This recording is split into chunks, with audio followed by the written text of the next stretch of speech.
TDR Conference 2016 Prophecies. The reality is, my brothers and sisters, I know today there is a huge debate about music. I want to mention again, we spoke about logic a little bit earlier. We know from a religious perspective, the ruling.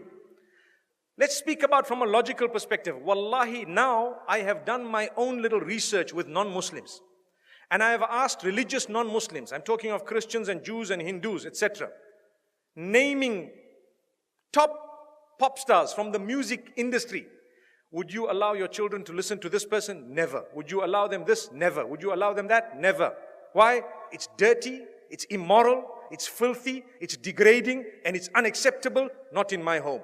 But you're a Christian, I know, not allowed. But you're a Jew, not allowed in my home. But you're a Hindu, never, not with my children. Why? Because the industry is dirty, that's what it is.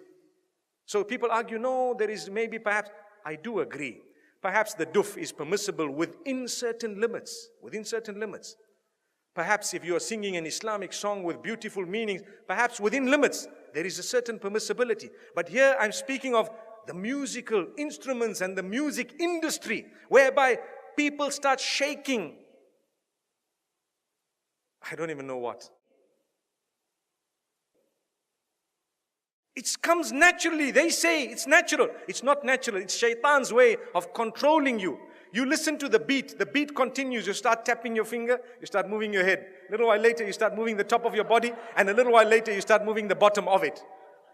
May Allah subhanahu wa ta'ala forgive us. And the words have become so dirty, my brothers and sisters, that it is a sign of the hour. And people say, nothing wrong. My brother, you have a beard that reaches the ground and you're still bopping. Astaghfirullah. May Allah forgive you and forgive all of us. You cannot do that. We need to be careful. I want to teach you something very, very beautiful. Why don't you replace that with the Quran? Melodious recitation. Listen to Ra'ad al-Kurdi. Listen to anyone else that you would perhaps like, Sa'ad al-Ghamidi. Beautiful recitals of your choice. Abdul Basit, Abdul Samad, whoever else you like. There will be so many people. Replace it. It's beautiful. It's soothing. Go onto YouTube and check how the non-Muslims reacted to a survey or a little test, an experiment that was done where they were told to listen to this Quran without knowing it's the Quran and comment about it. Wallahi, now in Europe, the test was done recently and a lot of them say, it's so calm, it's so cool, it's so soothing. I feel spiritual. Go and listen to the answers. It's there live for everyone to see.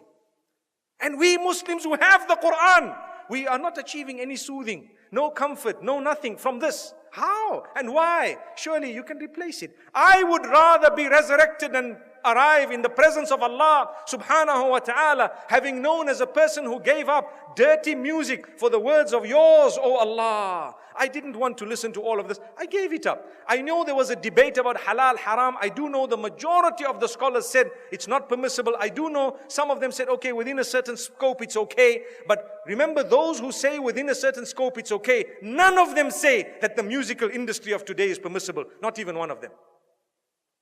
Remember that. I would rather come in front of Allah and be resurrected as a person who just substituted all of this for the Quran. Allahu Akbar. Donate now. Go to thedailyreminder.org/donate.